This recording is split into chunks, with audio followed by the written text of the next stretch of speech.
All right, we are live and a go. All right, so we'll go ahead and start with introductions of roles. So I guess we'll just say our name and then our role in the organization. I can go ahead and start. My name is Dante Sepulveda-Allen, and I'm the operations manager for the food recovery program. I guess I can go next. I'm Diepso Agbormbai. I am the public health coordinator.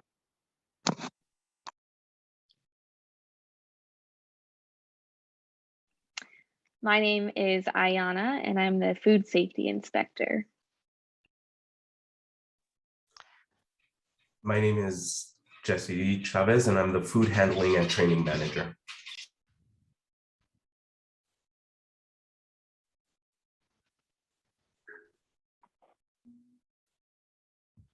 I'll go ahead and go. My name is Samantha Bertelman, and I am the director of a homeless shelter.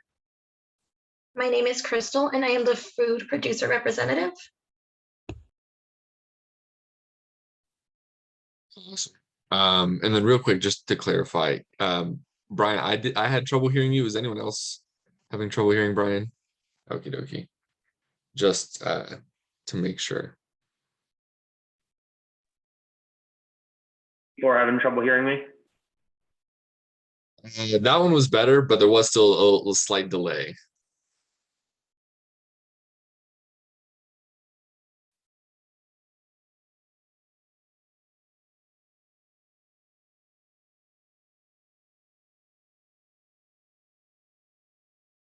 No, I couldn't hear you on that one.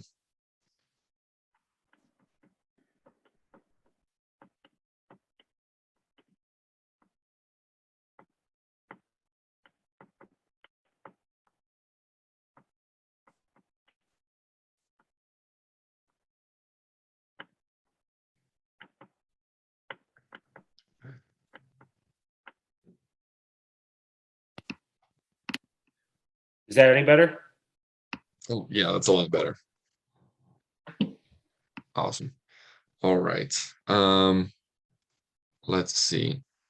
I guess, yeah, so now I guess we'll just kind of go through each of our things. We'll walk just through like our roles, what we're each responsible for, and then our logistics proposal. Ooh, I'm getting internet is unstable, so sorry if I'm breaking up. Okay, does anyone want to go first on the logistics proposal? Anyone feel super confident in theirs? Yeah, I can go ahead and go. Okay. Okay, let me just share my screen.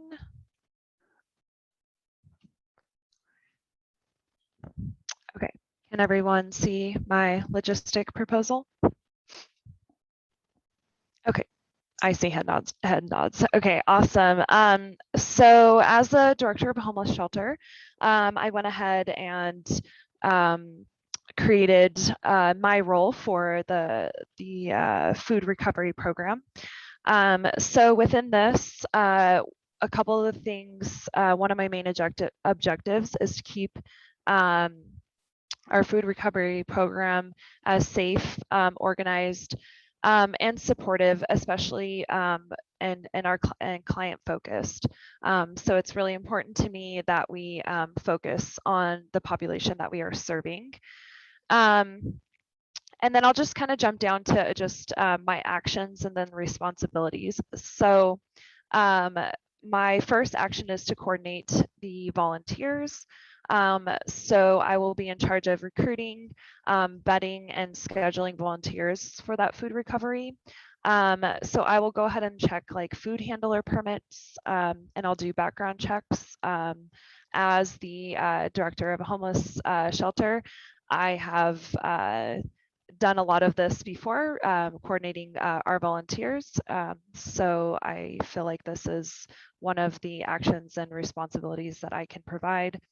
And then I'll be scheduling and coordinating those volunteers during that day, or days that we do the food recovery program. And then I'm going to be setting up our volunteers for the day of activities, providing guidance on food setup, on food service cleanup, etc. and then I'll jump down to coordinating in the community. I think it's really important that we advertise the dates for the food recovery program. And I've worked with a lot of the community-based organizations to coordinate these efforts. And I want to be sure, and I will take action in that. I've built a lot of trust in the community. So again, I will be coordinating within the community. The next thing is coordinate with our coalition. So that's all of you. So I will be keeping an active and open lines of communication. And I'm going to try to collaborate and advise you all about working with people experiencing homelessness, since this is kind of what I do on a daily basis. And I'm going to give you all an estimate number of clients and potential food needs. And then I'm going to coordinate with our transport coordinator, Brian, on food drop-off procedures. Day of coordination, I have down here to set up equipment needed. So for example, tables, chairs, etc. So I'll have a clear entrance and exit as clients are served food. Plates, cutlery, napkins, cleaning supplies, any of that will be available at our homeless shelter as well. And I'll make sure to provide a designated seating area for clients to sit in and enjoy their food. The other thing I would like to do is ensure quality of food, as this food recovery program will be in my homeless shelter. I want to make sure that the quality of food is high for our clients. So I will be checking packages of foods and check unpackaged items quality, or any unpackaged items and their quality.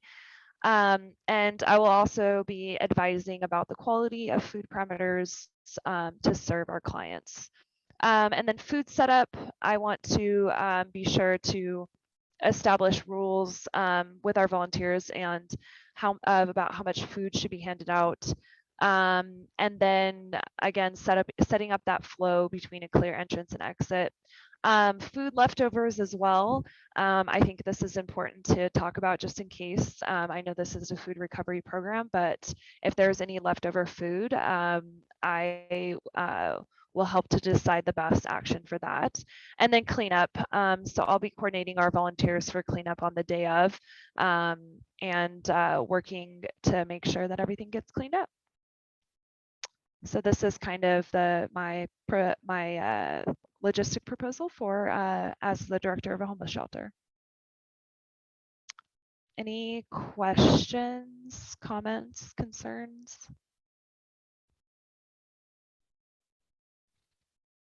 No negative comments. I liked just kind of how all of your responsibilities, while they covered a lot of ground, did also relate back to your role as director of homeless shelter.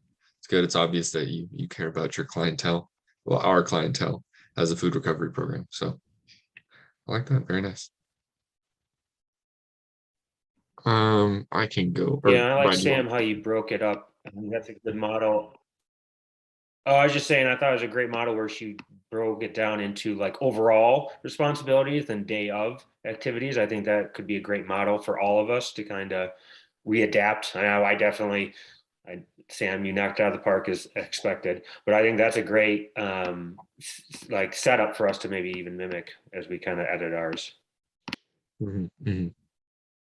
Yeah, definitely. I think it definitely increases clarity, makes communicating a little bit easier.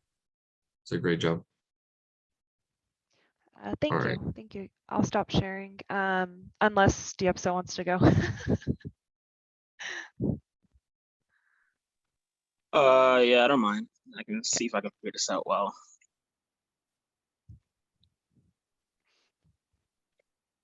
One second.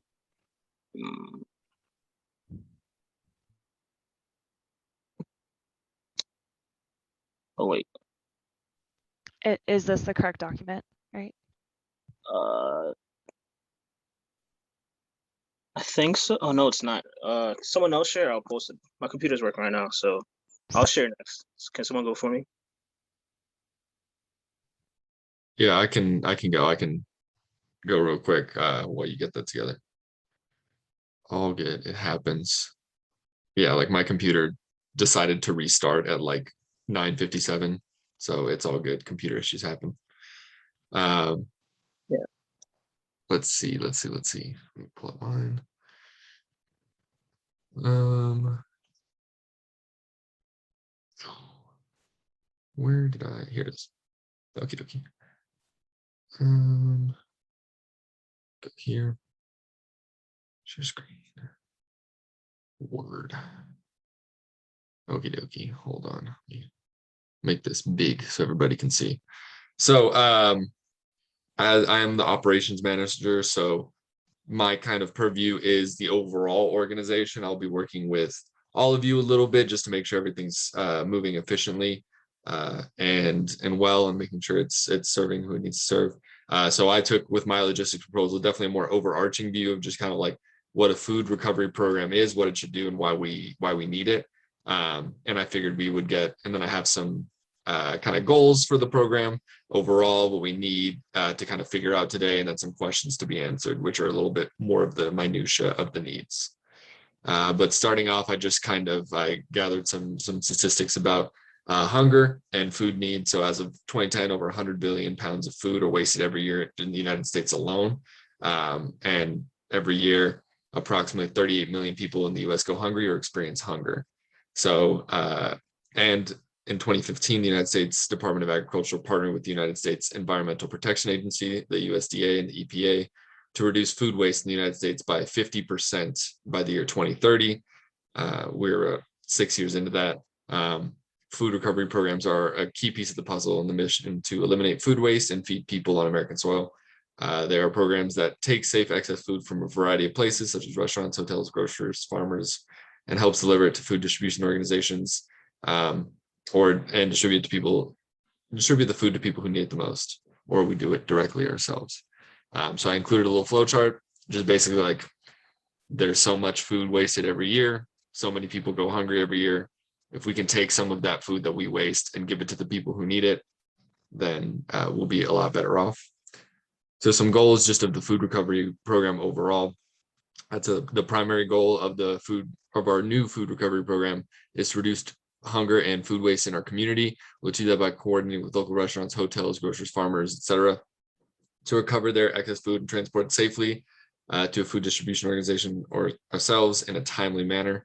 We want to make sure that we're doing that efficiently. That's probably one of the big things I'll try to make sure that we're doing as we all work together. And then needs, some things we'll have to address today overall, I think, is we'll need to recruit, how are we going to recruit volunteers and staff? We'll need to be able to make sure we're training these volunteers appropriately on food safety. We need to acquire proper food storage and transportation equipment to make sure that this food remains safe, and then engage with the local community and the health department to ensure that we're getting the people in that need the food. We're doing so again in a safe manner, and then do overall in a cost-effective manner in order to get the program running and keep it running.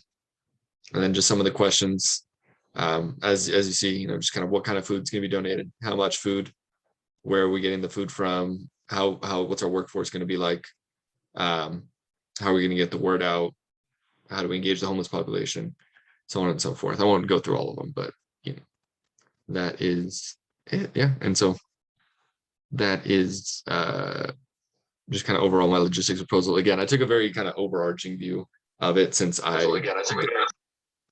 don't have a specific, things like a specific smaller section that I'm in charge of. But yeah, any questions, comments, concerns?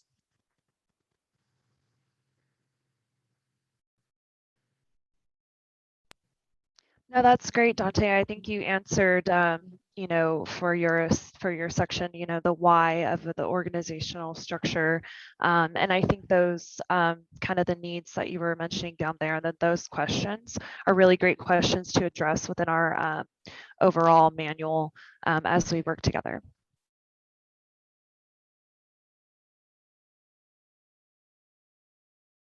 Awesome.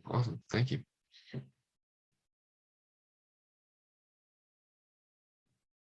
Crystal, did you want to say something? And No, if I can go next after we've Okay. reviewed. I thought Okay, you did a you- really well job on explaining why this program is important. Okay, awesome. Thank you. Thank you. All right, I'll stop sharing then and I'll let you go. Okay, okay. There you go. The floor is yours.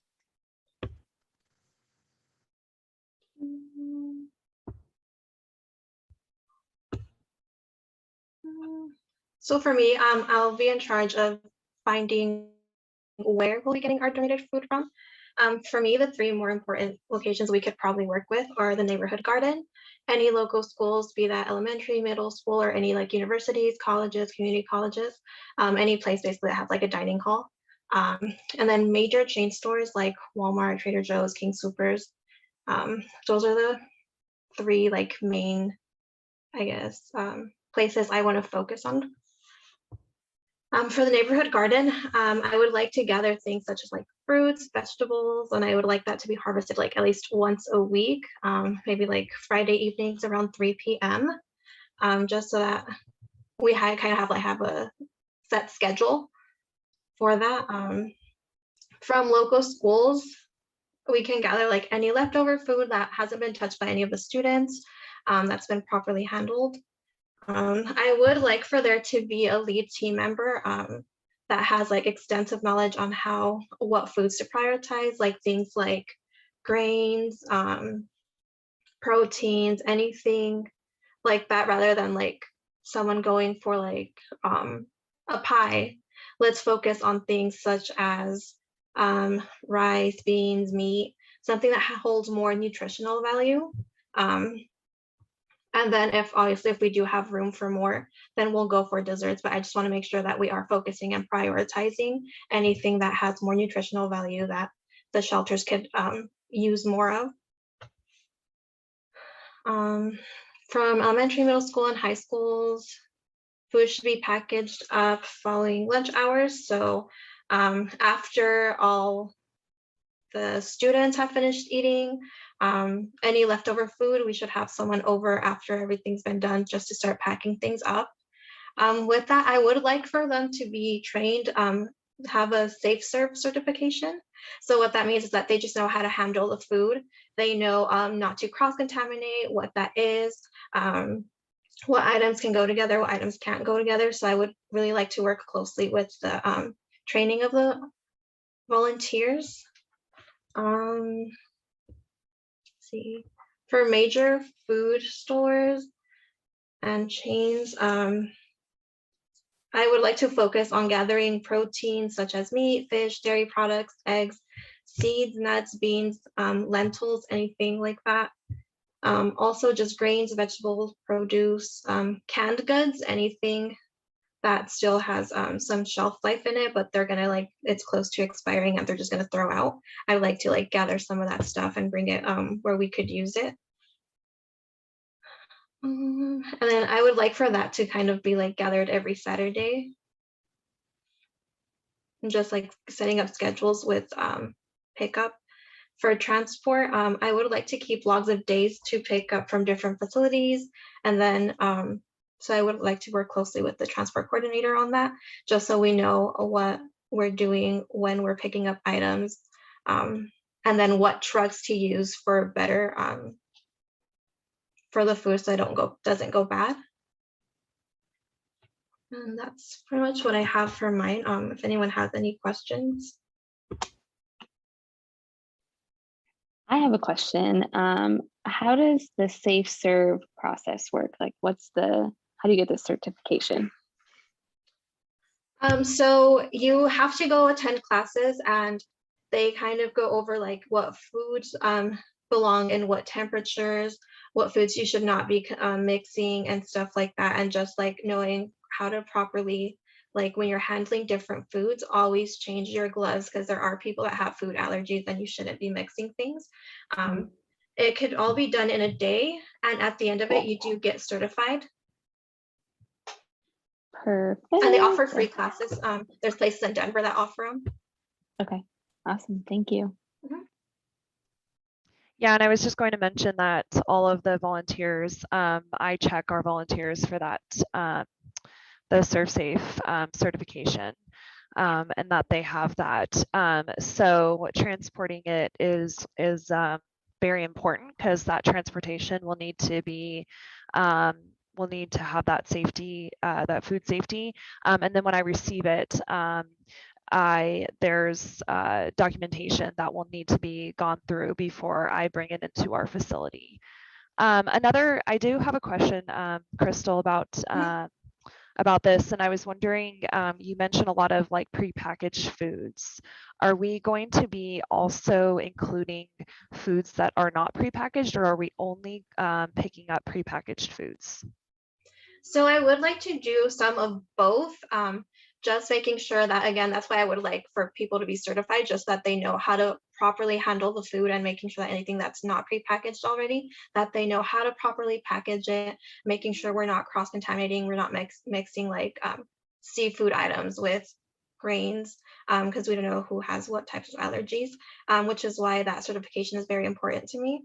And I just feel like that's why the dining halls, like most of that is going to be unpackaged. So just like getting the proper containers and tools and stuff like that to be able to store them properly and keep them at the correct temperature, and being able to get them delivered safely. Okay, awesome. And you also mentioned a few things about Saturdays and whatnot. I think it would be a really great idea for us to go through and to kind of set up a schedule of kind of what that would look like, because as the director of a homeless shelter, it's more than just the weekends that people need to eat. So if we're doing this, if we're planning this for just a day, if we're planning this for, you know, in the future, it would be really nice to take a look at our schedule and see where we can grab food from, and what days we can do that. Yeah, so for the local schools, that's why I want to work with them closely, because they do have dining halls, and then Monday through Friday for sure they have meals, which is why I would really like to work with them a lot, because we know we'll have meals every day. For things like the neighborhood garden, I would just like to like harvest those produce items like once a week and have enough for that week of. And then same with the grocery, just like anything at the end of the week that they're like, this is, no, the shelf life isn't going to be much longer, we're going to get rid of it. And then we'll be able to disperse that throughout the week or however long before they expire. Awesome. It looks like you've thought of quite a lot, so I really appreciate that. And I will look forward to kind of planning out that schedule.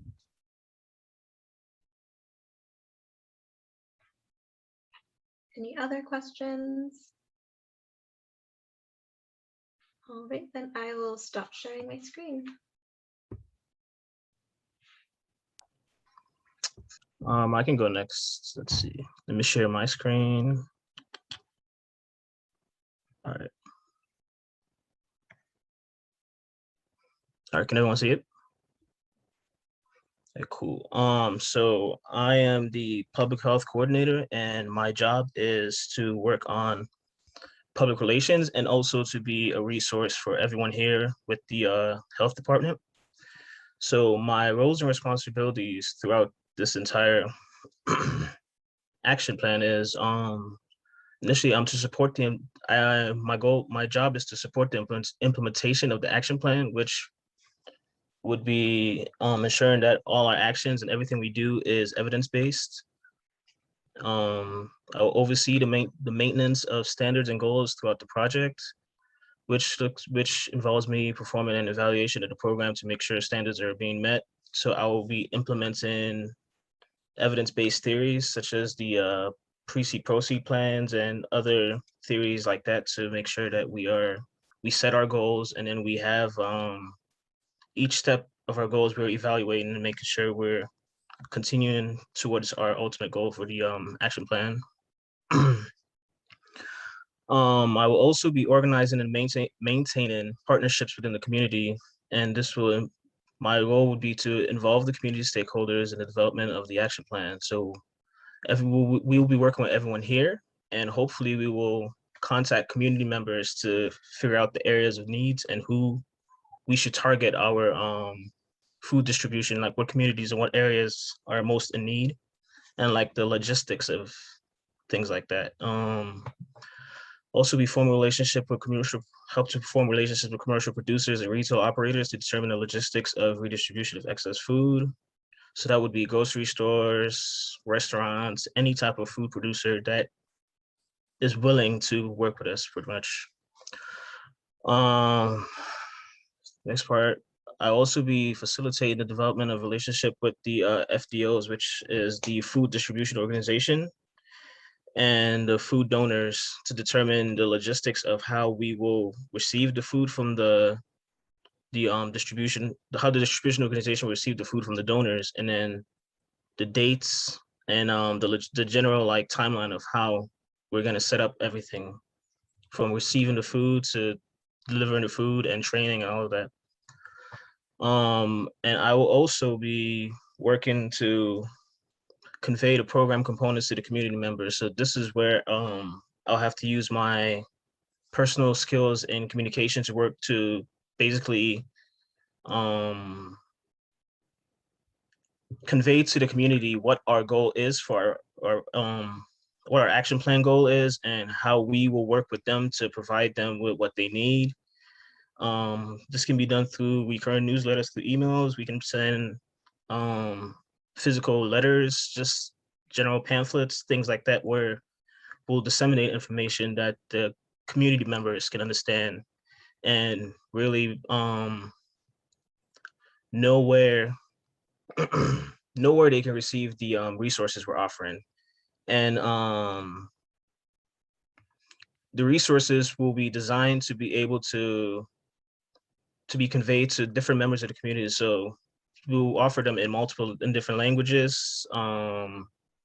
We will have we'll offer, hopefully we can offer staff members that can help to explain the information we're trying to convey to the community members and just general things like that. And also fundraising for the program. So I will be part of the fundraising effort in figuring out who our donors, not just our donors for the food, but our donors in terms of money for our financial needs for the program, pretty much. So we can offer training, payments, any type of payments, any of the financial logistics for our program.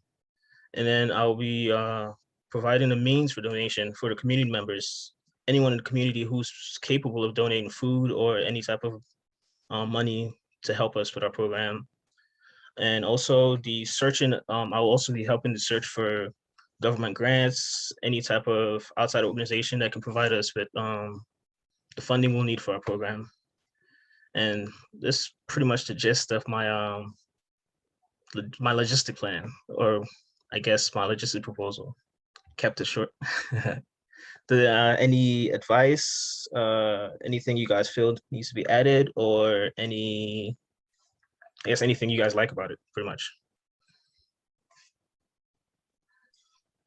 DM, so I love this, and I really love that you addressed different demographic, cultural needs, and I think that it's a great idea to have some of our volunteers be able to, on the day of, be able to speak different languages as well, so that that's available for folks within our community. So I really like that you address that quite a lot. That's a really great thing. And I also like that you address the financial needs of our program. I think this is a really great plan, and I'm very excited to work with a public health coordinator. Thank you.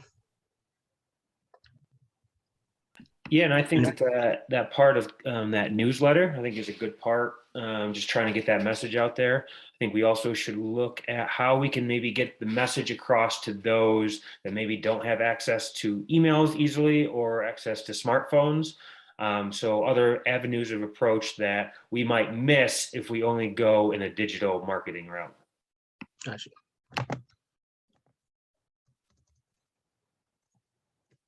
Anyone else?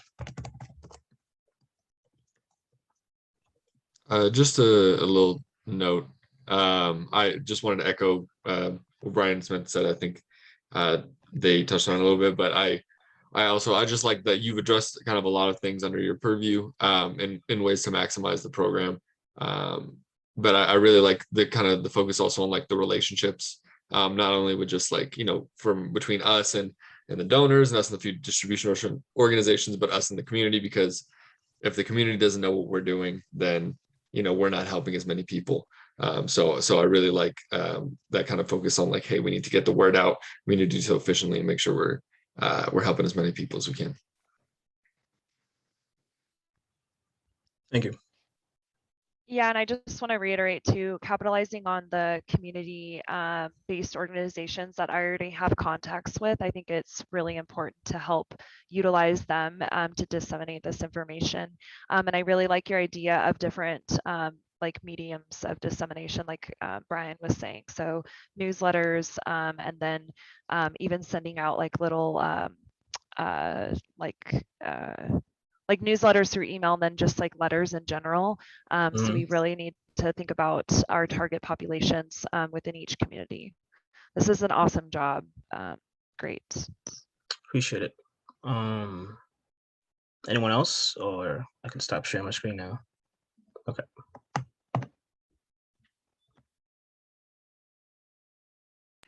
I go next.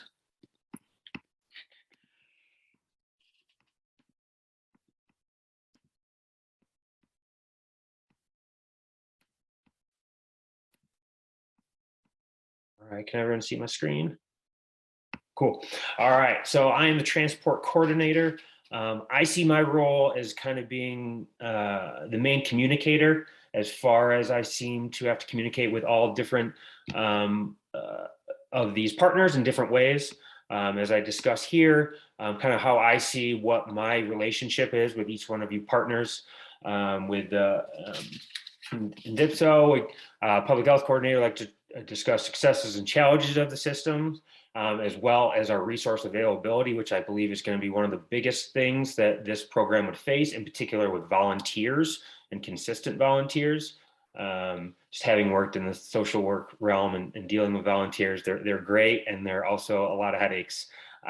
So just that, keeping that in mind with him. Operation manager, like determine who the partners are, who the restaurants are, who the grocery stores are, who the farms are.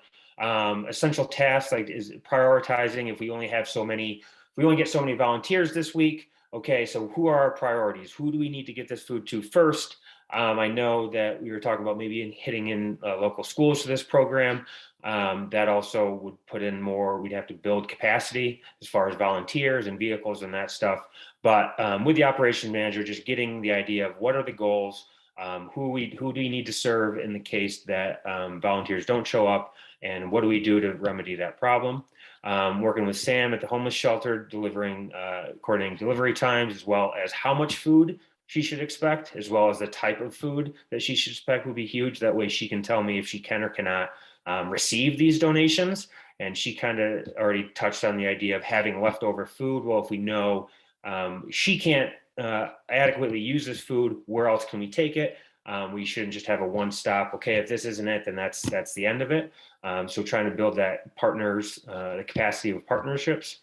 Food producers, kind of the opposite end of that is picking up, coordinating the pickup times, as well as how much food we should expect, because then, and also the type being donated, because then that will also have to affect what volunteers I send, depending on what type of vehicle they have. We're not going to probably be working with any specialized vehicles, so it's going to be a lot of little pieces of equipment that keep the food warm or keep the food cold. So unfortunately, like, I don't think that this program, where it is, in my vision, is like we can't get big ice cooler trucks, and that's not how this is going to work. It's going to be volunteer based, so we have to work with what we got. So just making sure that the type of food matches up to the equipment that we have to deliver it. With the food safety inspector, collaborate to make sure all volunteers are up to date with their training. They also will go into the food handling training manager relationship, and just making sure they're following, making sure that I'm doing the right things to make sure that the food is delivering safely. food handling and training manager. This is probably going to be one of my biggest partners I would see is that volunteer capacity building and making sure everyone's trained properly, keeping up to date with those certifications that they need. And then the other partner that I would work with directly would be the volunteer drivers, arranging routes for them, what times to pick up, drop off, and kind of going back to the idea of how much food and what they need to pick up that food safely. And then for them to provide assistance to them while they're doing these tasks, like while they're working or while they're in this program, they're under my responsibility. So if things break down, I see it's our responsibility as partners to help them out. They're doing us a favor by volunteering their time, so making sure we have adequate resources, if in particular for vehicle assistance, I think would be something to look into. And then going to the day-to-day administrative side of things, just making sure records are maintained properly, making sure volunteers are adhering to all food and safety standards, and making sure the equipment that we give them is operating properly, so that way the food can actually be transported safely. And these are a couple of different food safety standards that I found, just to make sure that we're all above board and everyone's doing what they're supposed to. So there's my little pitch on my side. I love this, Brian, and I love that you kind of broke down what each of the coalition is going to do to work with you. This is really, really great. I love the way that this is outlined. And I guess as the director of the homeless shelter, I didn't really think too much about the transportation and having it be volunteer based. So this kind of brings up another thought for me. And I think it's you've kind of thought a lot about that. Talking about certifications or just like insurance, have you thought about what insurance or like if we should require insurance for our volunteers that are transporting food? And then also just kind of like maybe like even a short video of like what we expect as you're driving, just as like a reminder for safety. And maybe maybe DFSO might want to apply some of this to, for example, like just a short video like, please do not text and drive, please do not be on your cell phone, and just practice like just a few safety tips as you're driving and working with our coalition. No, I think that's a great idea, especially that idea of insurance, because I've never worked with a program that involves volunteers using their own vehicles. Anything I've ever been is directly avoiding that, because I know that adds in a lot more entanglement. So I don't, that would be a great idea to look into. I guess that's something that I'd work with Jesse, because it looks like we're kind of working with the volunteers as far as transport and making sure they're all assigned. I would assume that we'd have some sort of vehicle inspection. Is that every time that they show up? Seems aggressive. If they're going to volunteer, maybe we check it's an annual inspection to make, or just show us they have insurance and that they have an up-to-date inspection. I think we would probably have to put that on the volunteers as far as that financial burden, because clearly we will be at small margins in this type of program. So I do think that's just something that, along with the food certifications of food handling safety, I think just going along the vehicle safety inspection, have us actually verify that they're that they have those documents, verify that they watched a training video. I think those are all great things that should be part of just the onboarding process. Yeah, absolutely. Oh, I'm sorry. Go ahead, Crystal. Sorry. So I actually have volunteered myself for a food recovery program before, and which is why I mentioned like that lead volunteer that has more extensive knowledge. So they would be the ones getting using their vehicle. Like I've had to use my vehicle before to take food from the university to for out here. It's the Guadalupe Center. And what you do is you go in and you make sure that you have a good car, that you know what items to package, definitely to pack up, and just having insurance, making sure that you have a valid driver's license, and that you're taking responsibility, which is why they would need a little more training, which is why I chose the term lead. volunteer. So they would be having to take a little more responsibility. Yeah, think so that's a great idea. we might have to think about the kind of the different levels of volunteers, because I know for like I was initially thinking about my facility and just being like Serve Safe certified within our facility. I wasn't thinking about them actually, our volunteers within my within the homeless shelter actually having to transport. So I do think we really need to address kind of the different levels and have that lead volunteer, like Crystal was saying. And then so I think maybe something to add too is really thinking about funding, because it is hard for volunteers to kind of fund the Serve Safe. I could be wrong, but I believe I've taken the Serve Safe before personally, and it costs at the end. I think the exam costs, I don't know if it does here as well. Probably our food representatives or our food safety would know a little bit more about that. So maybe trying to find grant funds or financial means for those things to cover our volunteers, so that when we're more so asking our volunteers to just complete the training rather than to spend their own money on it. Yeah, I think that's a good idea. I'll definitely add that. And just to even kind of an idea of an additional expense to the volunteers, the idea of gas.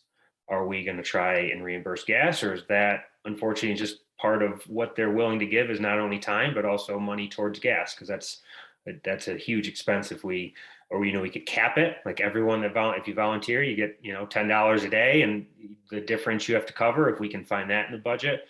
But I think gas is also another huge issue that we'd have to address somewhere.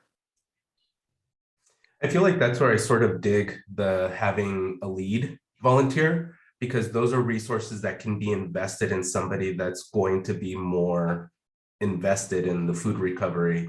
And so then that way, resources can go to individuals that are going to be there in the long term, because inevitably, volunteers are going to drop on and off of the whole program, and investing capital into that, I think, is just going to be, it's not going to be sustainable.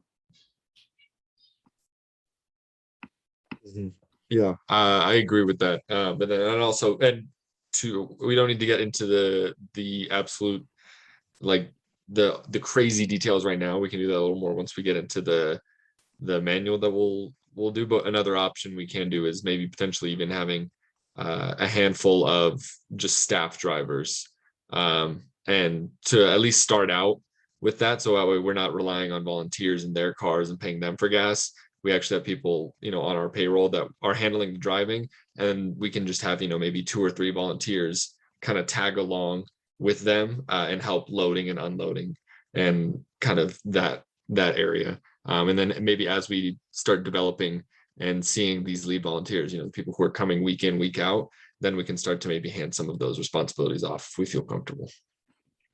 Okay. But great job. And I can go next. So I'll just preface by saying, apologies if I keep turning my camera off. I'm getting over a cold, so it's not the prettiest thing. I'm trying to find it. There we go. Are you able to see that? Okay.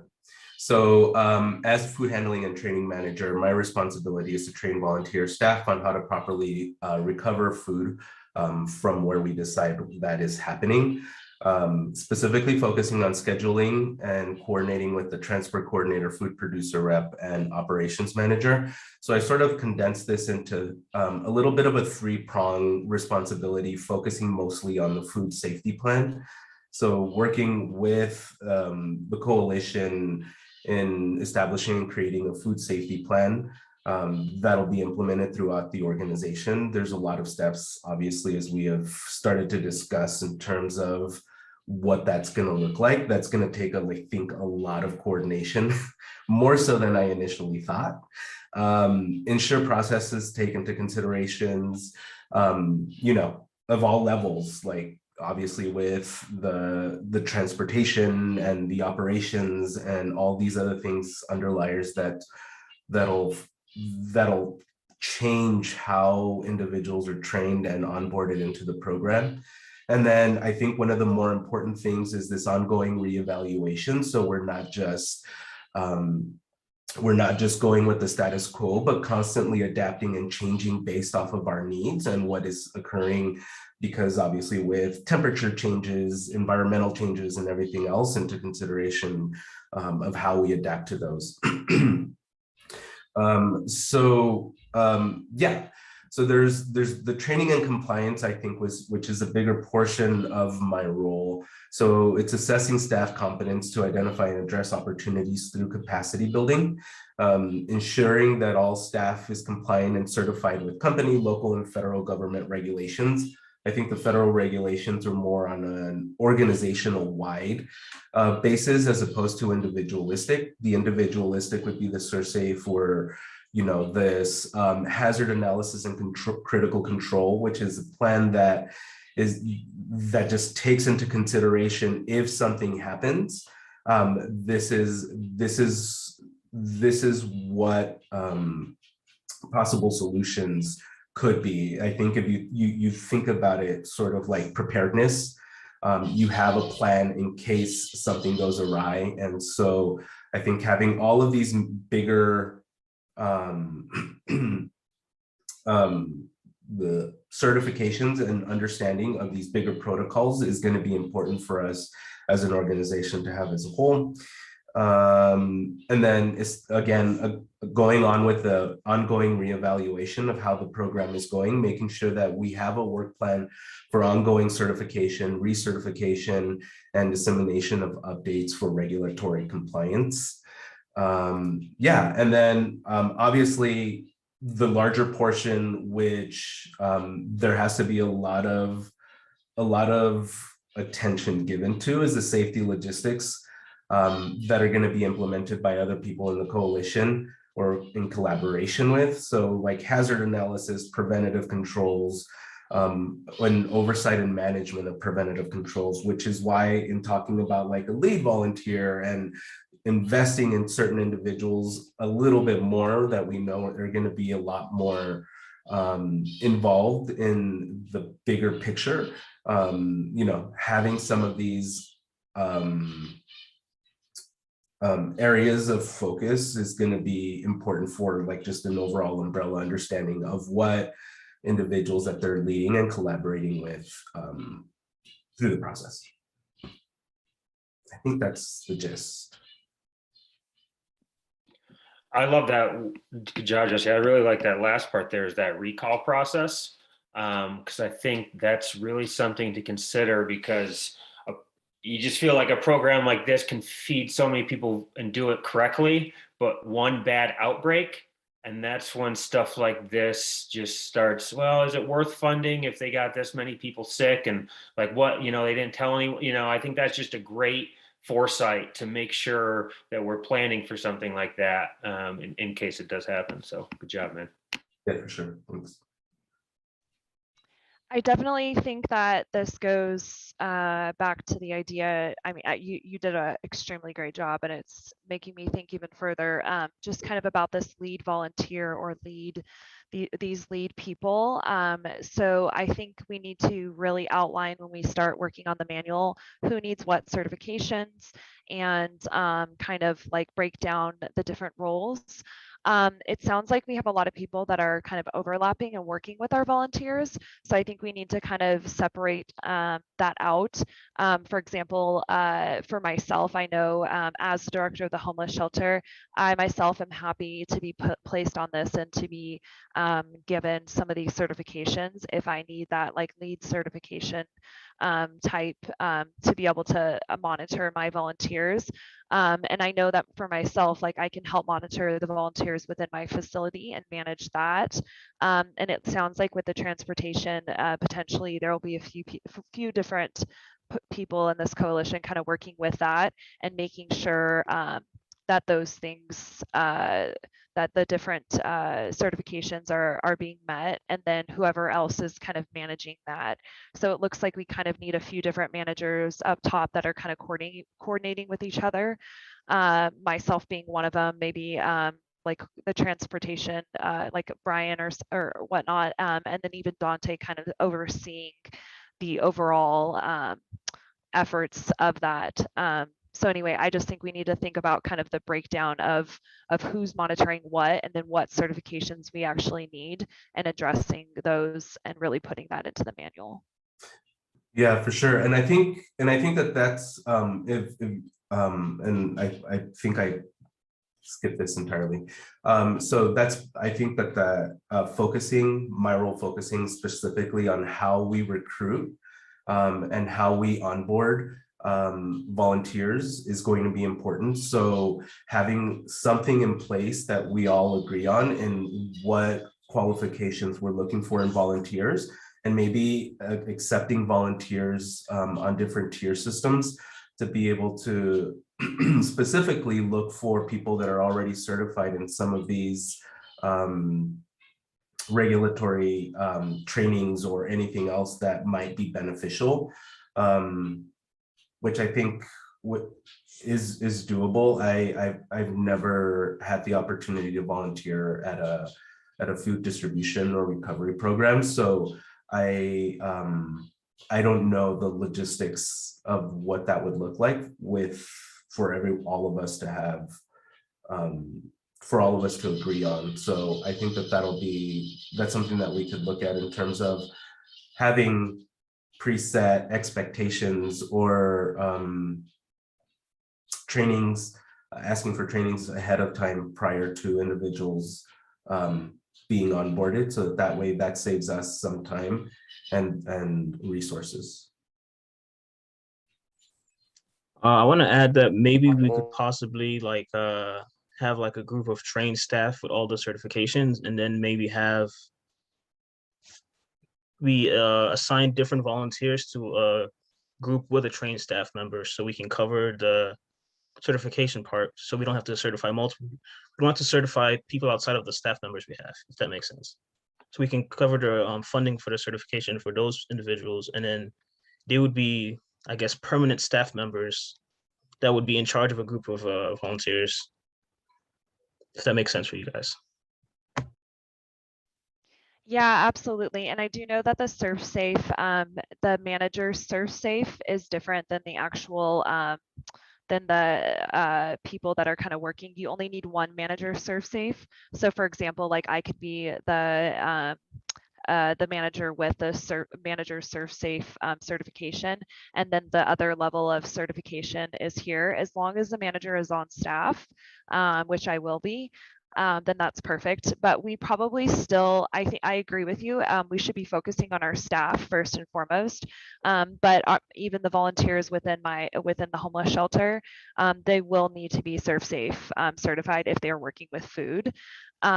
So we can kind of address that a little bit later. But yes, I agree with you. We should focus on our staff, and then for our volunteers, if we have volunteers that need that, those certifications, then we'll kind of try to use that sparingly, because I know with our budget, I know that the finances is an issue. So great idea, and great job, Jesse, that you brought up a lot of really great things that we will need to address. Yeah, and then one last thing, real quick. I do like just the mention of just kind of ongoing evaluation.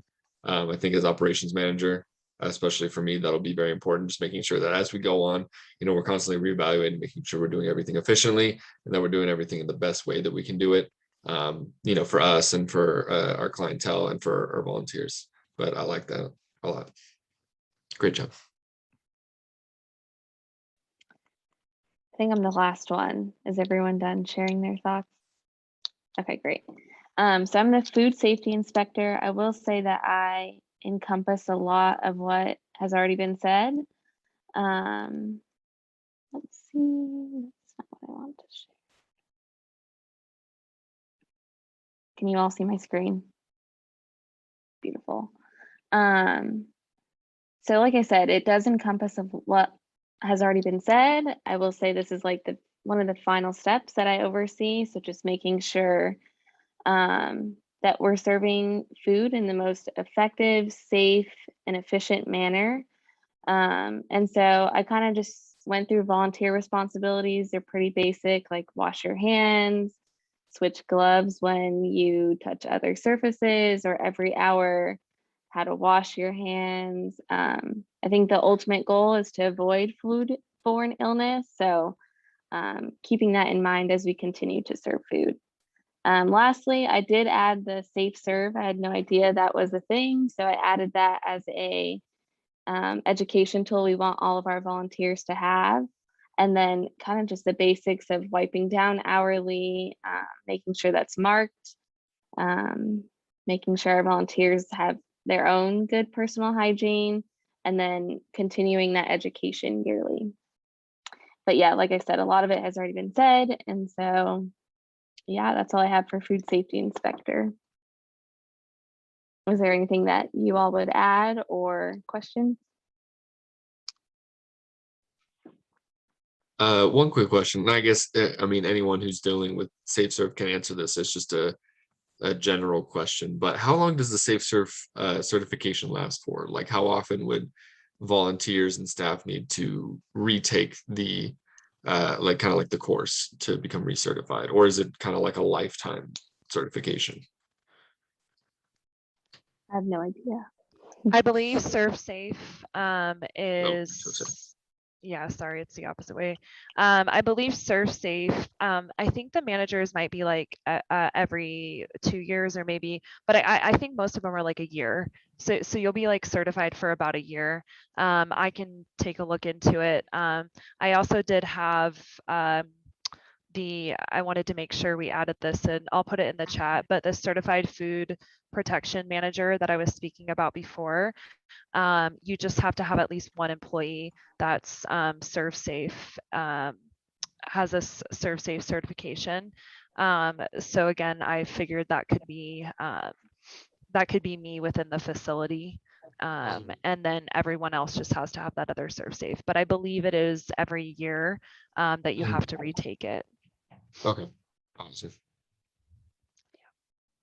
And I hope that we can get that paid for in some capacity for our volunteers, because I think if we have more barriers for our volunteers, we're just going to diminish the amount of volunteers we have. So making it as easy for them as possible to be a volunteer would probably be for the best interest of all of us. That's all I really have.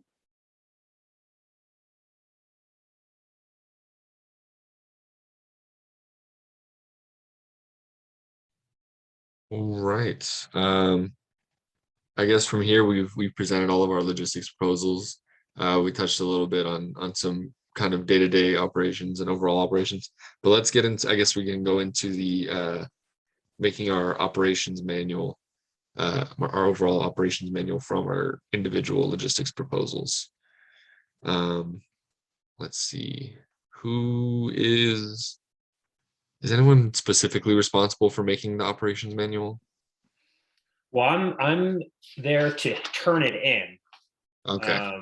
But it does say like everyone's responsible for contributing their own part to the operations manager, Okay. or to Okay. the operations manual.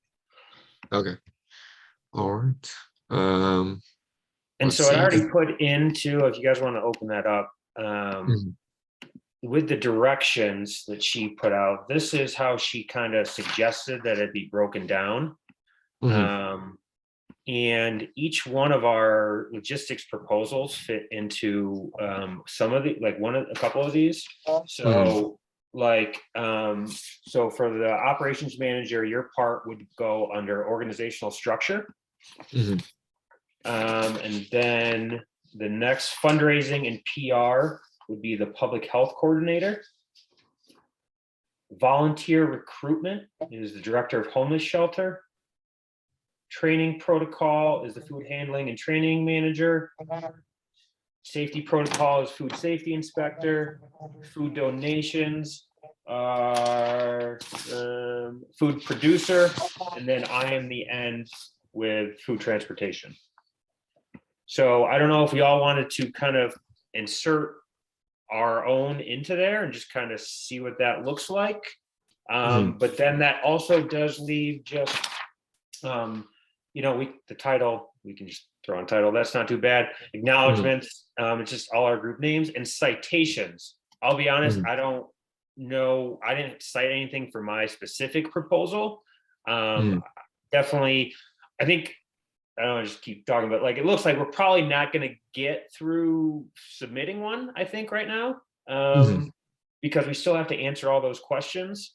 But I guess just going back to the one thing I think that we should all work on as the group is just making sure we got that title, those acknowledgements. If you have any citations, I guess we could do that on our own.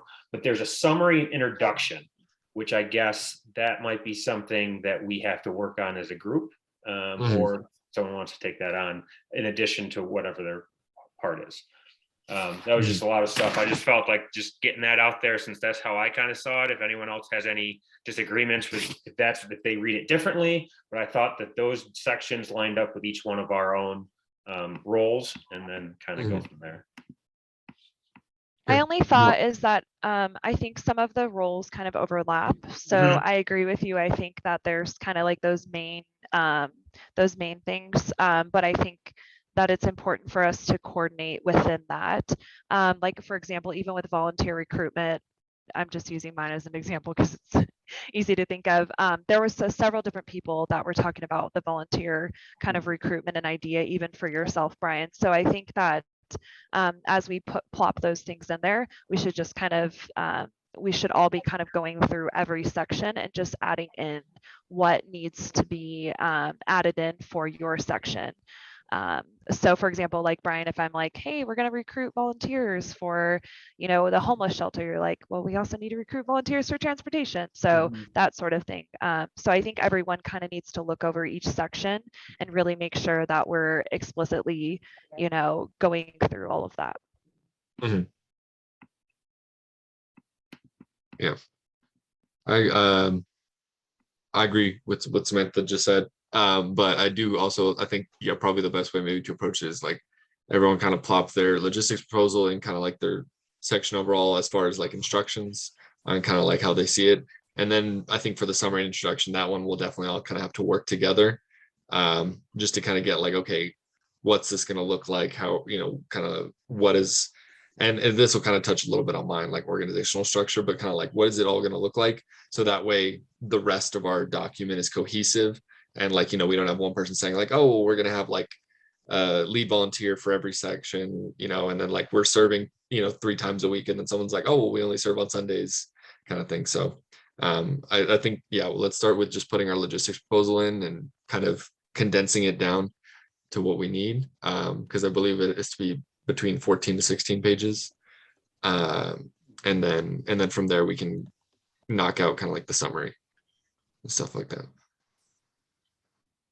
I also think the format, kind of like what we said, we should have kind of a consistent format of each section. And then Dante, I was thinking that for the introduction, I really think that your introduction that you talked about for the reasons behind kind of this food operation to begin with, I think your introduction would go really well.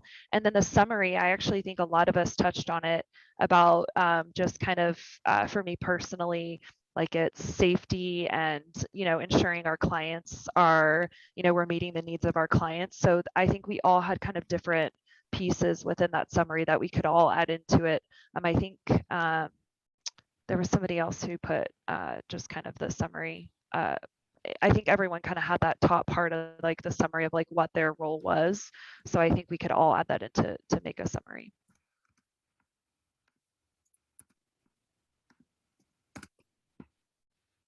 Awesome. I can go ahead and I'll throw my introduction and like the little like flow chart in there. And then everyone can kind of look over and see if like, you think we should add or anything or take anything out.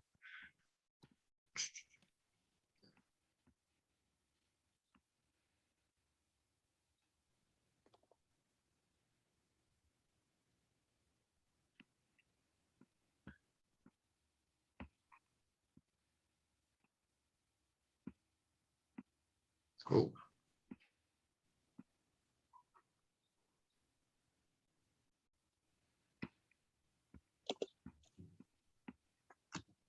see.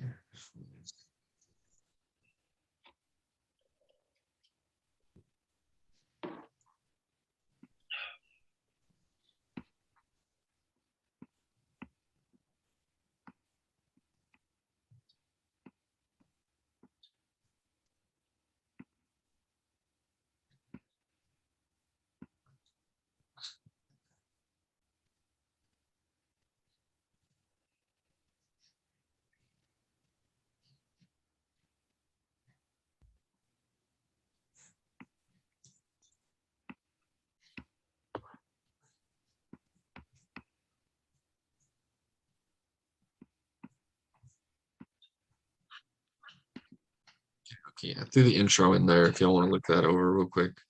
And then I'll try to see if I can get this flow chart in nicely.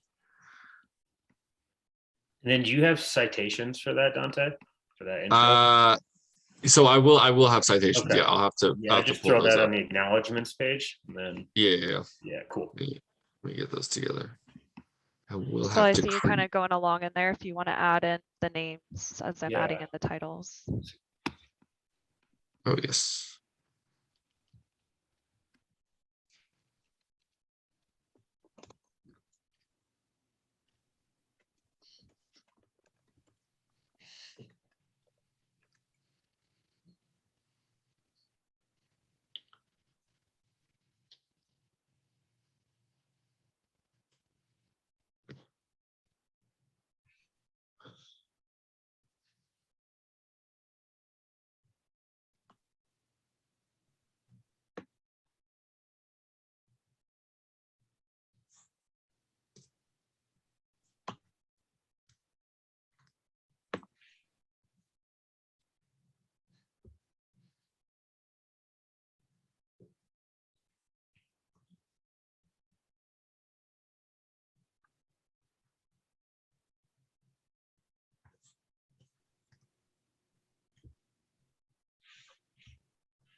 I added a section for the citations. So if anyone has any of the citations that they want to put in, then that's great. I'll take a look at your summary, Dante. Thank you for plopping that in there. Yeah, I'm just making the citations right now. For mine at least.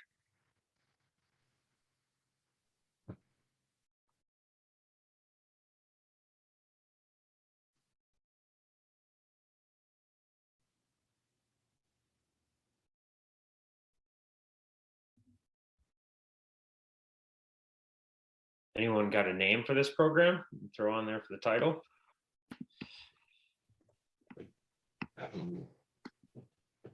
This would be the most important decision.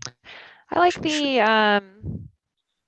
I definitely like the term people experiencing homelessness.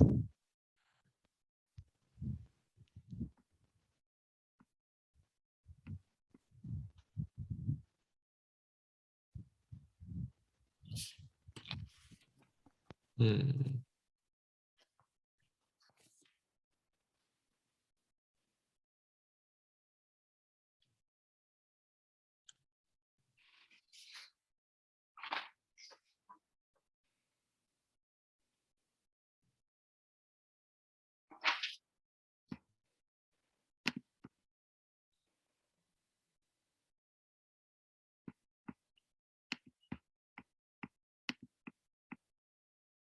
So my only thought there is then that pigeonholes this program to just working with a homeless shelter.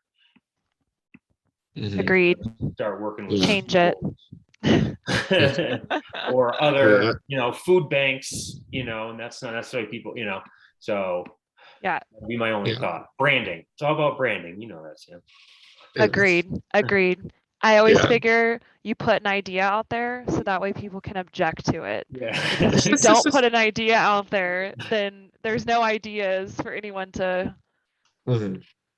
I It's like definitely think. asking. Oh, Oh, sorry. Go go ahead. for it, Sam.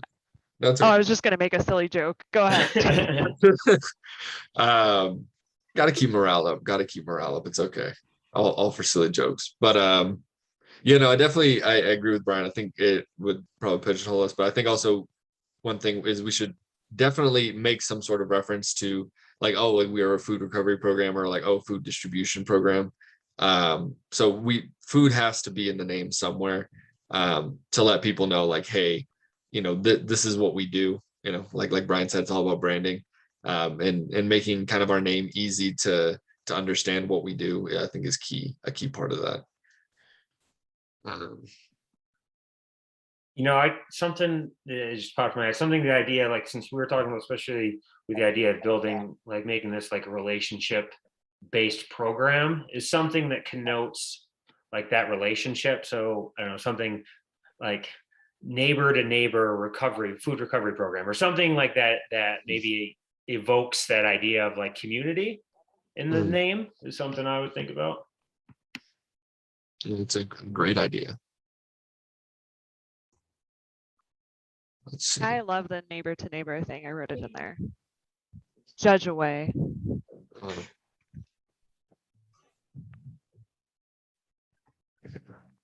Uh, I started adding in the summary, like I put to ensure a safe, organized, and supportive food recovery program that is client focused. I know a couple other people had some really great things to add to the summary, and I can kind of help fix it.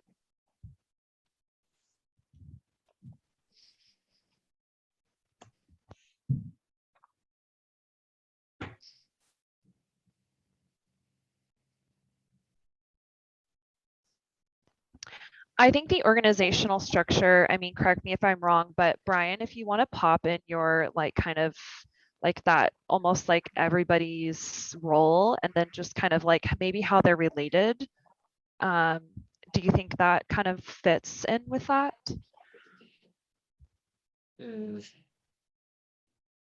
Or should we talk more about the organization of like the food recovery program and like exactly how we're going to function? Yeah, I think maybe that, because these mine are very specific to what I, as a transport coordinator, would talk to your roles for.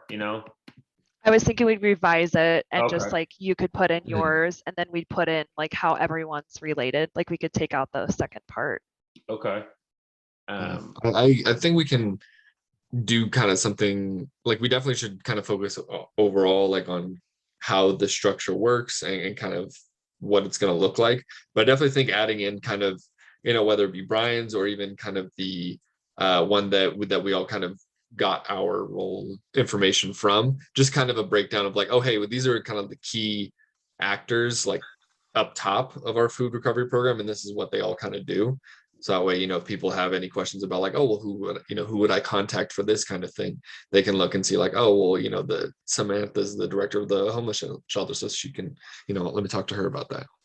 So maybe including a little bit on that is good, but overall, I think focusing on the actual structure and how everything's going to work, I think probably the best plan of action.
So do we want to try and make each section look identical as far as format?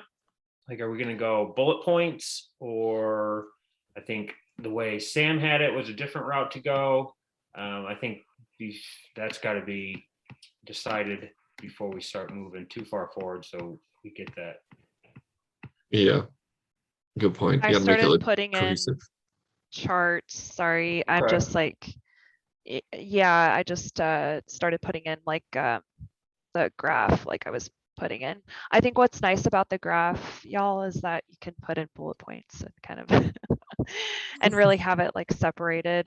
But I'm down for anything if anyone has any other suggestions. Mhm. I can convert mine to the way Sam's putting it in, so I wouldn't have a problem with that. But if someone feels that they can't convert it to that style, I think too, even just like above, I think we all kind of have a little blurb about like what our role is that can go above that chart. Just I think we all kind of had a couple sentences like what we do or whatever, and then kind of go through our responsibilities and actions. I think that's just a standard format that most of us could probably follow. Yeah. I like that idea a lot, Brian. I think, yeah, I think people kind of throwing in their blurb just to kind of be like, all right, this is what, this kind of section is all about. And then having like, I think the graph is a good idea. It's just easy to break up, easy to get through, easy to read. We can have like that little, like the graph, the table under there, and just kind of have like, hey, here the thing, like this is what, fundraising and PR is going to look like in this org. Here kind of people's responsibilities, or here's what the training protocol is going to kind of look like. Here's the different staff members we'll have. So I like those ideas. Wait, so what table are we talking about? Which one? Like, what's the format we're using? Like, what page is that on? Exactly. I started doing it towards, if you go to page like I'm on page sorry, I guess I don't know what page I'm on. I'm on like the 4th or 5th or something. Yeah, I think the 5th. If you look at my 6. volunteer recruitment, yeah, I've already started kind of doing it. I did and Brian, you can tell me if you like this or not, but I did like add your transportation coordinator, and I figured we could do like overall coordination and then kind of, add yours in there as well, like your actions and responsibilities. No, I like that. Yeah, whoever has a relationship with the volunteer, what their relationship is with them. I like that idea a lot for that section. Mhm. So Okay, awesome. And then does anyone else feel like they want to be added onto this for the volunteer? I think Jesse should be on there. I think he's definitely interfacing with volunteers a lot. Perfect. I will add Jesse on. Anyone else that felt very strongly about helping with volunteer kind of coordination?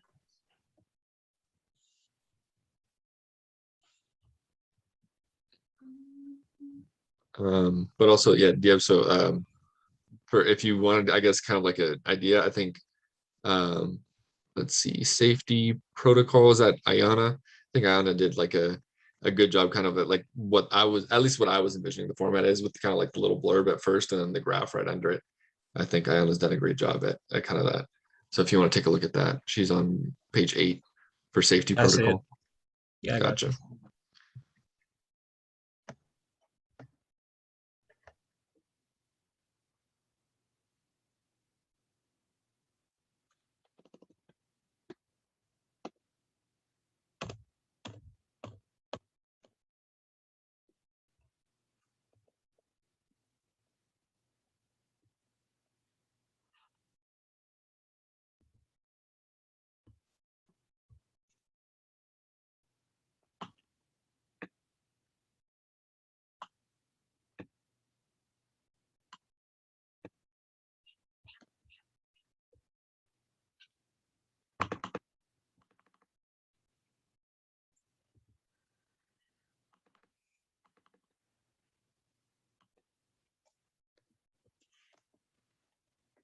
And you all can always like add in extra cells and whatnot.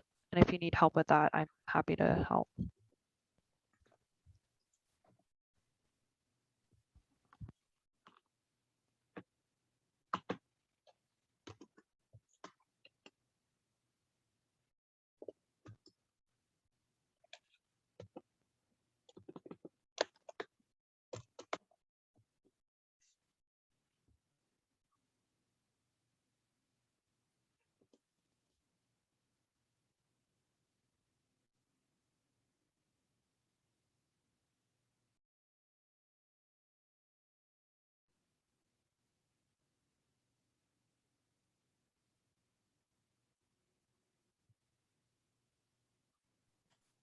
Also, I've decided to go for, I guess just for continuity's sake on the citations, I went for APA format on the citations, but if anyone would prefer like MLA or something else, let me know. I'm not married to APA. I think it says it has to be APA. Oh, does it? Okay, awesome. Yeah. Fantastic.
Hey, DM, so it looks good.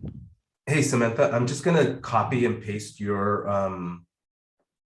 chart thing. Every Yeah, time, go for it. every time I keep doing it, it just keeps like bouncing all over the place. Gotcha. I was wondering what something happened when I was trying to do. Yeah, where do you want it? I can help you with it too. Just under mine, and then I'll do the blurb up on top, and then I'll just fill in different, obviously. Yeah, and what's your section, Jesse, that you're working on? The training protocol. Training. Yeah. Okay, let me see if I can get it to go. Let's see. Okay. Sweet. Thank you. Yeah, you're so welcome.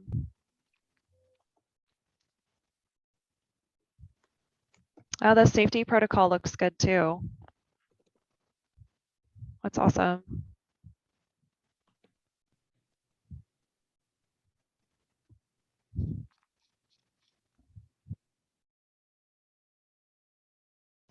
Yeah, and I think at the end, Brian, and I'm happy to help you with this too. We can, you know, just fix some of the other formatting, like making sure that everyone's like the same font and whatnot. So that's easy.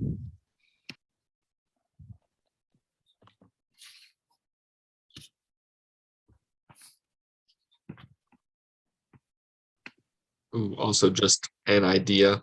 We don't have to go with it, but it popped into my brain. As far as naming goes, we could also do some sort of pun or wordplay with Colorado, because the abbreviation for Colorado is CO. So like, I don't even know. Like, I don't have it on me right now. I just figured I'd throw it out there. I'd alley-oop it to someone, but like co-feeding or something like that. I don't know. If we want, Neighbors to Neighbors is also still a very good name. We can also stick with that, but I figured I would throw it out there for anyone. I love punny. It's my favorite. So I will try to think of something. Awesome. Teamwork makes the dream work. So considering we got about 25 minutes left here, I think maybe we should move on to those sustainability, scalability, and adaptability questions just to make sure we get those in. And I Yes. think we're probably, I assume we're on the same page that we're all going to have to put some work in to get our own information in there. It's due, let's see, so if we end at noon today, then it's due noon on Monday. Can everyone have their stuff in by, I don't know, 6 o'clock tomorrow night? And then I don't know if Sam, you have some time, we can just kind of link up and like try to just make it all look formatted. Is that reasonable for everyone to get everything in by 6 tomorrow? Assuming, you know, Colorado time. I don't know where all y'all are, but Mountain time. Cool. Yeah, that sounds good. All right. And this is Brian, taking us. Oh, go for it. sorry. I'm so sorry. I didn't mean to interrupt you, Dante. It's really hard with the tomorrow night we can meet up after everyone plops in their stuff. Cool. Yeah, no, you're fine, Samantha. I know I'm on a little bit of a lag. My internet's a little weird today. So I apologize for that. But it was just taking a step back from everything. This is more like a just question about the assignment. Are we throwing the questions on the end of the operations manual? No, we don't have to. We just have to discuss them. Oh, okay. Oh, awesome. Yep. Okay, fantastic. Yeah, just one. I was like, oh shoot, it's like it's going to be an interesting document with just these questions at the end. Okay, all right. So let's get into it real quick. I guess let's wait a second for everyone to pull them up if they haven't, just so that way everyone can look at them. But does everyone have them up right now, or does everyone need a second? Got one thumbs up, a head nod. Another head nod, thumbs up. Okay, seems like everyone's good. Okay, all right, then I guess we can go ahead and start. I guess the first one, where did the funding for this coalition come from? What do we think? I mean, I think donations is going to be a big piece of it. At least that's what I believe. I think. Yeah, I think Go for it. And I was just say, yeah, I think donation is gonna be a big one.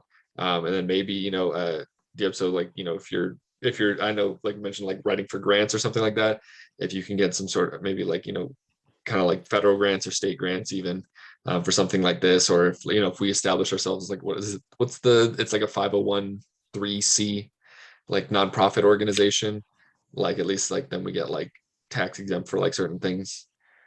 So that's how I envisioned it, but what does everyone else think? I think a lot of grant funding. I don't know if we need to do a 501(c). We're not going to start like an organization ourselves. We're just going to be applying for grants and just trying to the grant and then the donations and then the donation of time. So I think those will be the kind of couple main things, or like the three main things.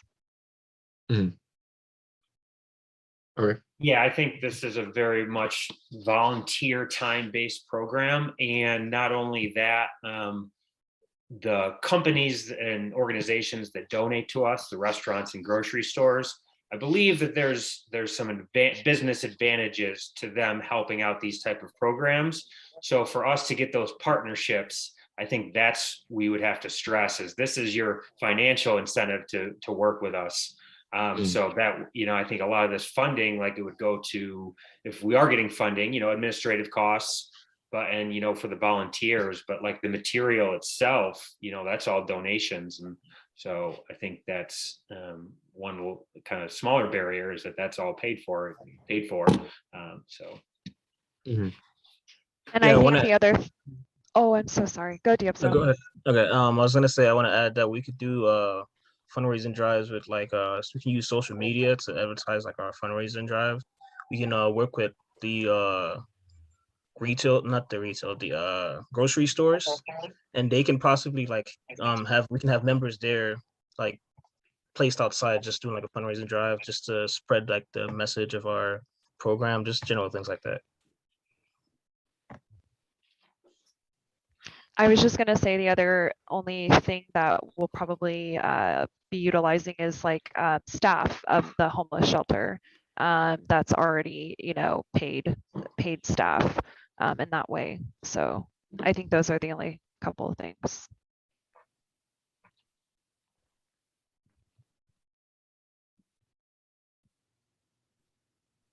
Awesome. And then I'm gonna try to take like kind of just some brief notes on just kind of what we answer in case anyone needs them. I guess you can message me through Canvas, or I can just throw them at the end of our operations manual in the meantime. And then we can get rid of it before we turn it in. Okay, so I guess question 2. Oh, Jesse, did you want to say Sorry, something? Yeah. Right before we go to question 2, so one of the things that it said, like right above the questions, was sustainability. And I know that grant funding is so wishy-washy, and especially nowadays, it's all or nothing, and most people tend to be on the nothing end, especially programs like this. So I wonder if there's a way to maybe request appropriation of funding from some city sustainable funding, just for that carryover piece of making sure that this is a program that continues, or through whatever organization this is being worked into, sort of having that be a just something that they take on financially to help support. And it doesn't have to be an astronomical amount of money, because obviously everything else that we've already talked about, like the fundraising and everything else at grocery stores and things like that, that'll sort of help supplement additional funding, but at least some core funding from the organizations that this is being introduced into, to help sustain the program and not just have it be something that comes and goes. I think that's a great idea. And the other thing I was going to say would be like DFSO would be having somebody help to apply for these grants, because my staff wouldn't have the potential qualifications to do that. So we would need somebody to either volunteer their time or to get paid to do that. Definitely think, yeah, I agree with that, Sam. I think it would pay dividends to kind of have a staff member just dedicated to writing grants, especially because it's a very, like, I feel like time intensive process. So having a volunteer do that, you know, and having in and out, like phasing in with volunteers, is going to be hard for that. Yeah. Awesome. Any last comments before we move on to question 2? No. Okay. Awesome. Great input from all of y'all. Okay, number 2, a day before the food recovery program is about to start running, a refrigerator at the homeless shelter breaks, decreasing the shelter's capacity to store fresh food by 25%. How will this affect the coalition, and how will they respond?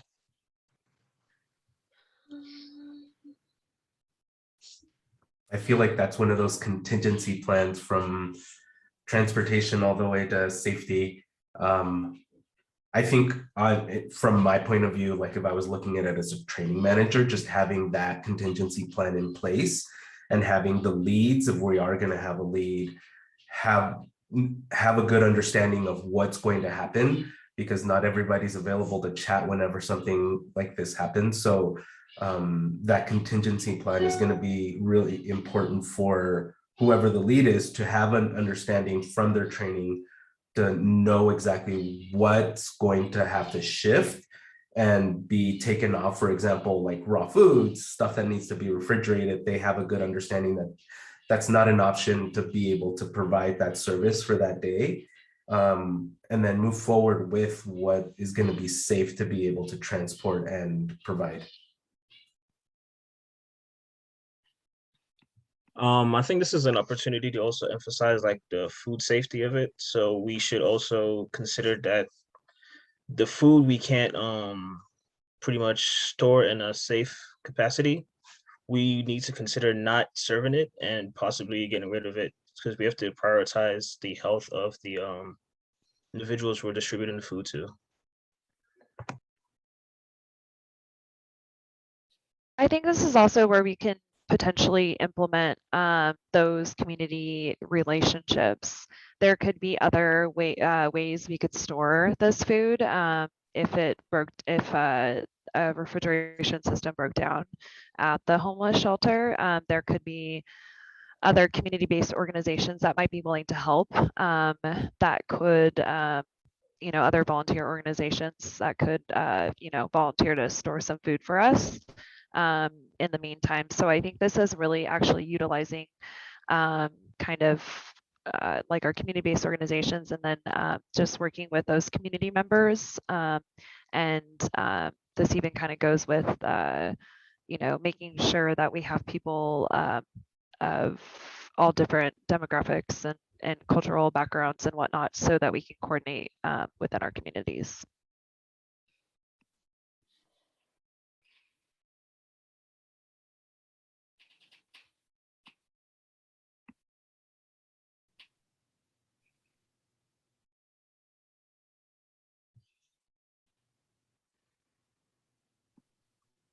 Awesome. Sorry, I was just finishing up the little notes for. I just want to make sure I get everything. Okie dokie. Awesome. Anything else for question 2 or 3? Okay, awesome. Then question 3. I got it right here. A particular food source provides so much spinach to the food shelter this week that there is a surplus. How will this affect the coalition and how will they respond? I mean, it seems like it's a pretty similar question to the one before, is since there's a decreased capacity to hold the food, that means that there's an increased amount of it. So I think it's just going back to what Sam said, and you guys, community partners, like where else can we put this? And Dipso also going back to the idea, do we want to see if we can do a community compost area? And so when we know that we're going to come up against surpluses just because of logistics, not that there's not a need, but logistically we just can't get it there. So at least we can get some sort of use out of it. So even looking at that route of a food recovery program is that composting. I feel like because it's spinach is one of those things that I feel is very dangerous and scary. So maybe focus more on the composting part of it as opposed to distributing it, because it wilts so fast and it gets funky really fast. So I feel like that's where like the food safety stuff will start coming into play and being like, if we can't deliver, if we can't distribute it amongst others within this amount of time, let's just ex-nay it. I think I agree with you with the compost section. Maybe we can go back to the neighborhood garden. Like, hey, like we have this extra spinach that's going to go to waste. I don't know if you all could use it for compost for your soil. And that'll just be giving back into the garden that helps the shelter as well. I think that's a great idea. Like the garden knows, like, hey, you can't rely on us potentially, but like if we have stuff, here we go. Let's continue to utilize the stuff. I think it's a great idea. I agree. And I think also that just strengthens our kind of like our collaboration. They know like they'll be like, hey, we'll donate stuff to you, but then they know at the same time, like if we ever have a surplus, vegetables, greens, browns, whatever it may be, we're going to give back to them to help that community garden thrive as well. It's a great idea.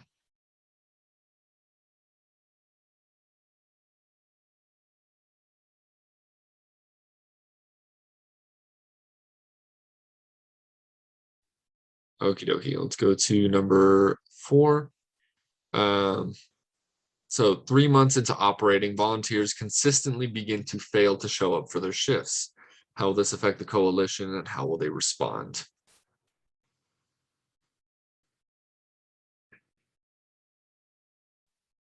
I think this kind of goes back to making sure that we have adequate staff. And this may not be, quite a possibility. Working with the homeless shelter, staff, volunteers aren't always consistent, and you have people call out sick, and it's not always a priority to show up. So I think that this really relies on a lot of like that really great communication within the coalition. And we might have to coordinate from there of like what we can actually accomplish on that day. So sometimes it's a matter of like putting out fires rather than thinking maybe for the entire week, just thinking for the day or something. Something that I've actually had to deal with, granted they were paid volunteers, but something that really worked because I was having this massive issue of people wanting to help and to support for some things that we were doing last year, and then last minute, like not being able to show up or not showing up at all. I started to over schedule. So instead of having the 10 volunteers that I knew were going to be there, I'd schedule up to 20 volunteers. And then with the understanding that they agreed to the day of, it's a lot of coordination and a lot of like communication. But I appreciate that because what I did was, the day of, if certain people didn't show up by a certain time, then I would, or if they did, I'd be able to call those additional volunteers and be like, we don't need you today. Thank you. We don't need you today. And it's just a back and forth, but that was very helpful because whenever people wouldn't show up, I'd have another list of individuals that were ready to go, that had committed to go and were able and willing to go, but just sort of just outlying there peripherally, like just in case. So it was very helpful. Yeah, I did a little volunteer coordinating this year as well for COVID clinics specifically. And that's one of the things that we did was we'd have an on-call slot and we'd have people sign up for that on-call slot. And then we just kind of fill in accordingly. I think one thing to note is that people would probably rather be called in than called off. Like when you're planning your it just gets difficult when you're kind of planning your day around that and whatnot. Yes, sometimes people know that things kind of happen, but to kind of expect to come in or even people showing up and then not being needed, I know that can kind of be a complaint. So sometimes it's better to just kind of coordinate and make sure that somebody's actually calling off and that somebody else is needed, because overstaffing can be a little when people aren't needed and they're volunteering, then that's exactly what they feel like is that they're not needed. So really having that on-call list is something that I think could be a great solution.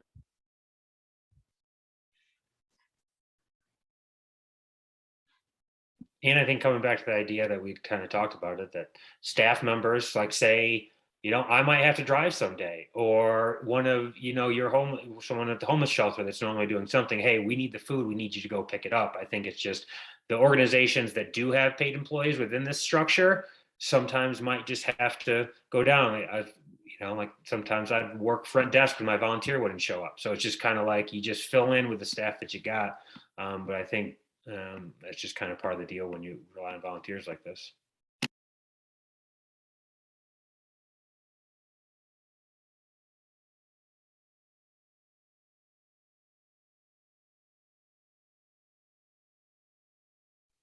Okay, awesome. Then I guess we'll finish up with question. Oh shoot, no, we got 8 questions, not 5. Sorry. All right, let's try to power through these real quick. We did start a little bit after 10, so we don't have to leave right at noon. So we do have a little bit of time, but let's try to get through these a little quickly, just so we can kind of do like closing remarks, next steps, and all of that, and then we can finish up. But yeah. So question 5: the public health coordinator moves away. So you have something else happens, you got to move away. It's all good, it happens, it's life. You take all your Not materials. all good. He's leaving us high and dry. What are you talking about, Dante? That's a good point. That's a good point. Easy. It's a good point. Apparently he's taking all those materials. Sometimes you gotta leave. Okay, I don't foresee this as a problem because we prepared for this and all of the materials that they took, we actually have backups for this. So this is a preparation thing and we just prepare for potential Google Drive. Isn't that what the manual's for? Is for like there we this? go, yeah. So there we go. Next question. There we go. Here, okay, yeah. Let's see. That's literally all I'm gonna type. That's what the manual's for. All right, there we go. Number 6, the county is so impressed with the coalition that they ask your coalition to expand the program to the other 2 homeless shelters in the county and offers to provide you with $1,000 a year. How will this affect the coalition and how will they respond? We're gonna need some more money. We'll use it as a bargaining tool. Yeah, I think that all of the coalition will just need to train the other folks. So for example, like I would train the homeless shelter folks. Jesse would train the food handling and just kind of pass on that knowledge. I think for me, it would just be expanding on the partners we get our food donated from and finding new resources. Or expanding on the ones we have. I also think we're going to need more funding since we're expanding the amount of like people we have to reach. So we'll need more employees, more training, more all of that. So I think part of that is going back to the county and say thanks for $1,000, but that doesn't, if you want to make a real change, you gotta divvy up a little bit more. $1,000 for 2 extra locations, and like filling up the entire county is not ideal. So yeah, So definitely. that's assuming we have a $500 budget, basically. If we're going to one homeless shelter at this rate, so there's our budget, guys.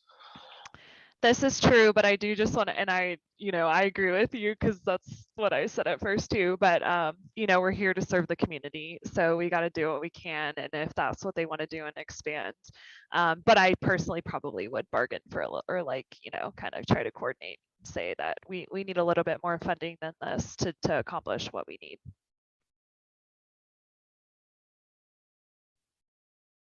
Awesome. Any last thoughts real quick before we move on to number 7? No? All right.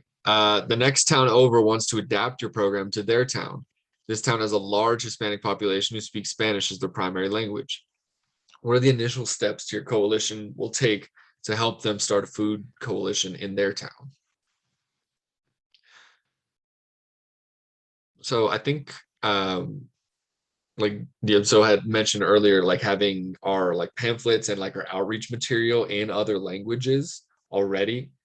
So I think that's a good first step. So I think just kind of expanding upon that, just making sure like just kind of analyzing what we do have, say in Spanish, and just making sure that it's comprehensive, and then just making more of them. I feel like it is a good first step. And I think also just making sure at least one volunteer in each rotation or whatever has the knowledge of speaking more than one language. In this case, being Spanish.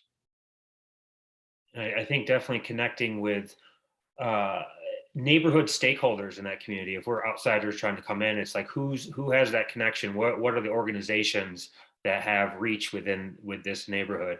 I'm even thinking just like growing up, like the Little League baseball, like everyone was a part of Little League baseball. It was like a great community, like to get in, like you would do food drives for that. And just like the idea of like, that was the thing that connected us. So finding those stakeholders within that then can pass out that information. So then the community members are more willing to embrace, potentially these people from outside coming in to try to help. So.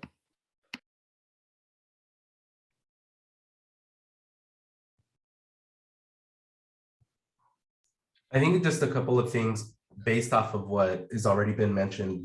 One good a group of individuals I think that would be very helpful, and these are elected officials, especially like city, county representatives, because especially nowadays they tend to be a lot more vocal, and these are people that were elected into their areas as representatives for them. So I feel like especially more recently, like you've seen more support from local representatives that advocate very well for their communities. So I feel like those might be a good collaborative seeking effort. And then in terms of some of the material that gets distributed, I've always been of the mindset of never translate. I feel like for me personally, translating is very offensive, and it keeps out of mind the actual individuals we're trying to service or provide services to. So I think looking at it, granted it's a little bit more time consuming and potentially use of a little bit more resource, but actually creating so that it's something that individuals actually connect to, so that way they have buy-in into the program and actually take part of the program. I think also with that, just being aware of their culture. I know that Hispanic people tend to do things in a group, and so marketing more towards a group thing. I know there was research where they did a Zumba class and they invited just the parents. No one showed up. Then they offered childcare, and then everyone showed up. So just like being aware of the culture we're serving and how we can get them in the door. And again, finding that buy-in.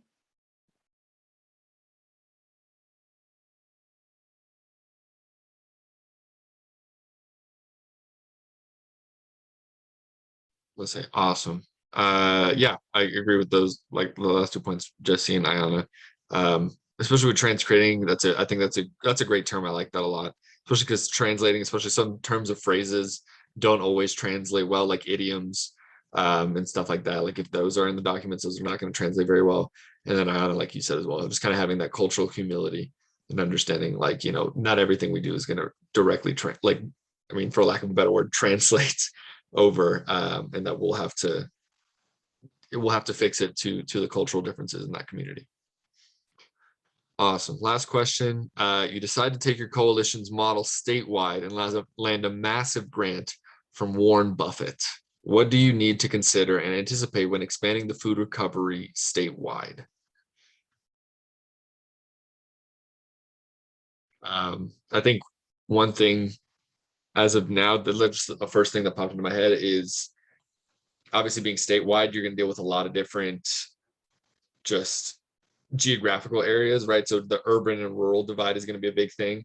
Like how you operate in the city is not going to be how you operate in a small town, or up in like the mountains.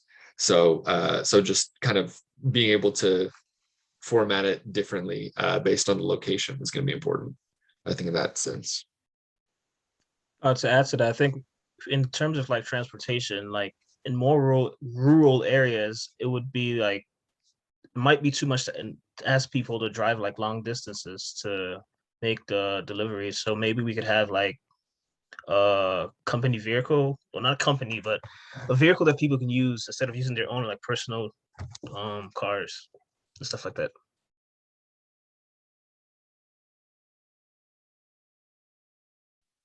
Warren Buffett can fund the company vehicle. Yeah. Yes. Yeah, I think the rural considerations are probably going to be one of the biggest kind of barriers. And I think that there can be a lot of ways to overcome this. I know this is a food recovery program and we were talking about bringing food to a central location, but we can always talk about bringing food to different locations, like little like drop off locations. We'd have to obviously take into consideration the food safety of that. But if it's like prepackaged foods and whatnot, there we could always do like the different locations that people can come and pick up there.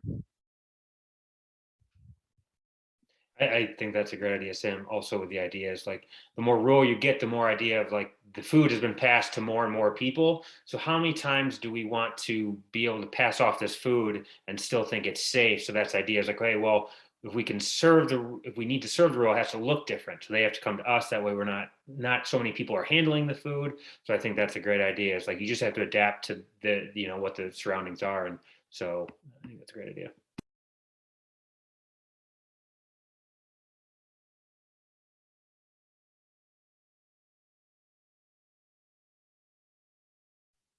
All right. I think that is it for the sustainability, scalability, and adaptability questions. Yeah, I think that's it. So I guess we'll just kind of finish up with our closing remarks, next steps review. Let's see. I mean, I'm trying to think. Let me pull up the doc. If anyone has any closing remarks while I pull up the doc, welcome to say something. I think overall, it's just kind of, we sort of jumped to closing remarks, I think, before we did the questions. Just kind of coordinating and making sure that we all add to that document prior to 6 p.m. And then Brian and I will go over the document, just make sure that it's completed. Other than that, I feel like just making sure to add in that document, just like if you have a part within whatever it is, like organizational structure or the fundraising, and you want to add something in there, a comment, because there was a lot of times where we were commenting and we were like, yeah, but you have to think about this. So we have our different roles and we need to make sure to add those little pieces in there as we go through the document. So Brian made a good point of like, there are certain sections that are kind of more tailored towards us, but make sure you go through the whole thing yourself.